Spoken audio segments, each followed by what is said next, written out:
Қайырлы күн достар, бүгін қызым екеуміз овощной манты дайындайтын боламыз. Ыдысқа ұн, су, жұмыртқа салып қамыр илейміз. Негізі қызымға қамыр илетпеймін. Мен сыртқа шығып кетсем, өзі келіп отырып алыпты. Әрі қарай өзім алып, қатты қамыр илеп алдым. Сосын пияз, картошка барлығын тазалап алдым. Мына жерде пиязды 20 минут морозилкаға салып қойсаңыз, тураған кезде көзді мүлде ашытпайтын болады. Осы бір лайфхакты сіздермен бөлісейін, жасап көріңіздер.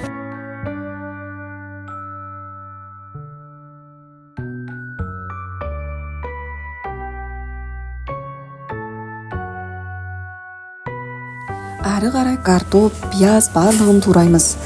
Көріп тұрғандарыңыздай, пиязды тураған кезде көзімді мүлде ашытқан жоқ. Жалпы салмасына пияз, картоп, фарш, тұз, бұрыш, асқабақ болса асқабақ қоссаңыз да дәмді болады. Сосын қамырды қағаздай етіп шұқалап жайып алдым. Оны төртбұрыштап кесіп, ішіне салмасын салып шығамыз. Әрі қарай бәрін видеодағыдай жасаймыз. Жасап болғаннан кейін 45 минут отқа қойып пісіріп аламыз.